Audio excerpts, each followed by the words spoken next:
Vamos a estudiar en esta ocasión la clase 1.4, que es el segundo criterio de congruencia de triángulos.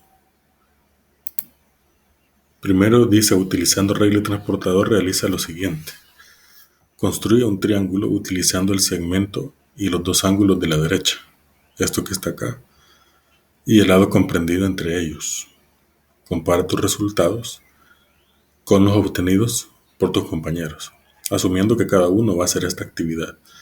Por supuesto, el literal B no aplica y lo que vamos a hacer es básicamente lo que dice el literal A. Tenemos por acá el segmento BC. Entonces tenemos dos ángulos. Tenemos el ángulo B, que sería el ángulo que va aquí, y el ángulo C, el que va aquí. Cuando dice lado comprendido, se refiere al lado que está entre esos dos ángulos. Entonces, el ángulo B y el ángulo C va a tener en común este lado. Ese es el lado comprendido. Lo primero que usted tiene que hacer es medir con una regla. Si tiene asumiendo que tenemos el libro impreso, ¿verdad? Se tendría que venir a medir con una regla el segmento BC.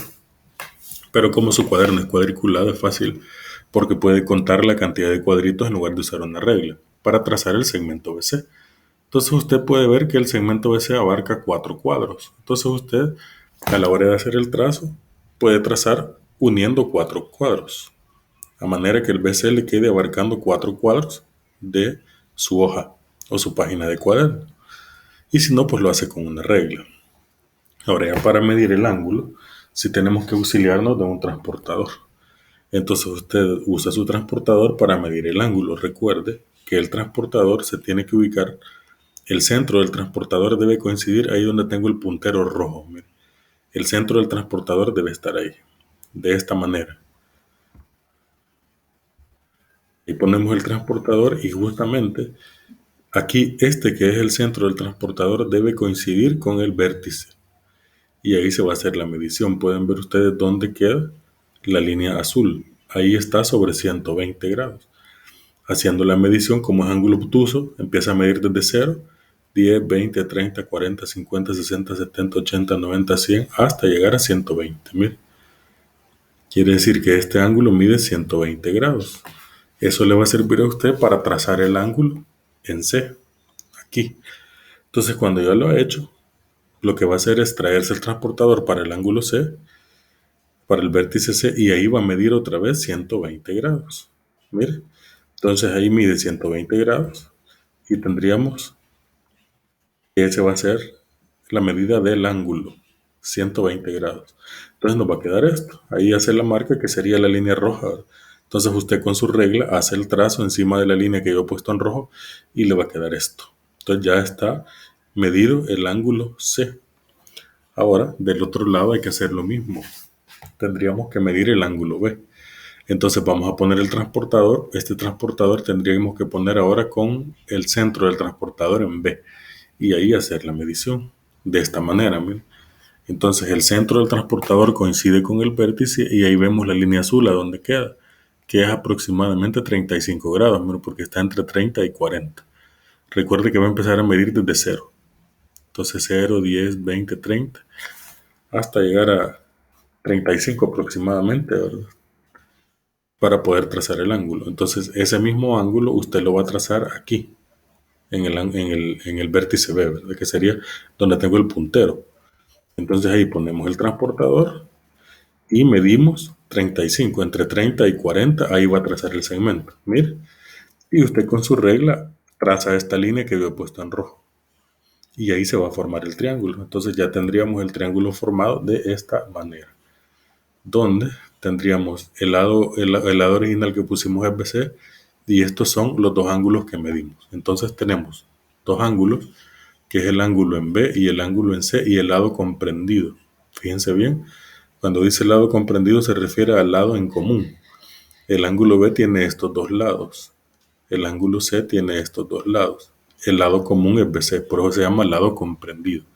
Ténganlo en cuenta. Eso es básicamente lo que tienen que hacer con su transportador y su regla, imitar cada uno de esos trazos.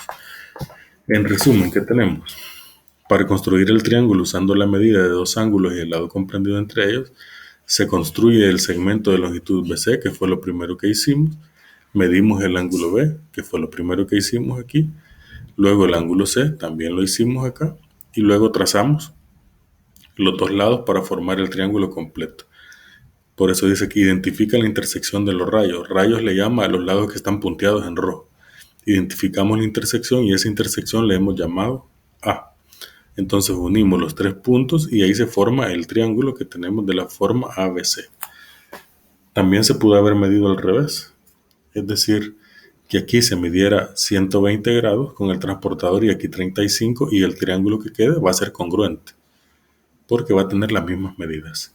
Entonces la idea es que al comparar los triángulos se puede ver que coinciden todas las medidas. Es decir, tienen lados y ángulos respectivamente iguales sin importar la posición. El ángulo A es igual con el ángulo A', el ángulo B con el ángulo B', el ángulo C con el ángulo C' y cada uno de los lados pertinentes van a tener exactamente la misma medida. ¿Y cómo le llamamos a ese tipo de triángulos? Le llamamos triángulos congruentes. Y en eso consiste el segundo criterio de congruencia. Dos triángulos que tienen dos ángulos iguales, así como el lado comprendido, se llaman congruentes. Ese criterio se conoce como ángulo, lado, ángulo. Es el criterio ALA. Aquí estamos comparando dos triángulos que tienen dos ángulos iguales y el lado comprendido entre ellos. ¿Qué van a hacer en la página, en los ejercicios de la página 109? Bueno, como ustedes pueden notar, lo que está mencionando básicamente es que identifiquemos los pares de triángulos que son congruentes. Por ejemplo, tenemos aquí el caso de A. Tenemos que hay un lado que mide 5, un ángulo de 35 y un ángulo de 100. ¿Cómo sabemos si son congruentes? Aquí le voy a poner un chequecito. ¿Cómo sabemos cuál es el congruente? Busque otro que tenga las mismas medidas. Dos ángulos, uno de 35, uno de 100 y otro de 5. Lo buscamos, sería literal Emir. Tiene un lado que mide 5, un ángulo de 35 y un ángulo de 100. Entonces los dos que marqué son congruentes. Vea, este es congruente con este. ¿Qué va a hacer después? En el literal C, por ejemplo, hay un lado C, uno de 40 y uno de 110. ¿Cómo sabemos cuáles son congruentes? El que sea congruente con ese. ¿Cuál sería el congruente con el literal C? ¿Cuál sería? Identifiquemos. ¿Qué medidas necesitamos? 6, 40 y 110. ¿Habrá otro que tenga esas medidas? 6, 50, 70, no. 5, 60, 50, no. 6, 110, 40. ¿Ves? Serían las medidas del C con el F. Son congruentes. De la misma manera van a ir haciendo ustedes. Ustedes van a ir haciendo el resto. Esto es bastante fácil. No es nada complicado. Todo es cuestión de que ustedes vayan practicando. Recuerden, ¿cuáles son los congruentes? Sería el A con el E. Luego medimos el C con el F. Ustedes encuentren los demás.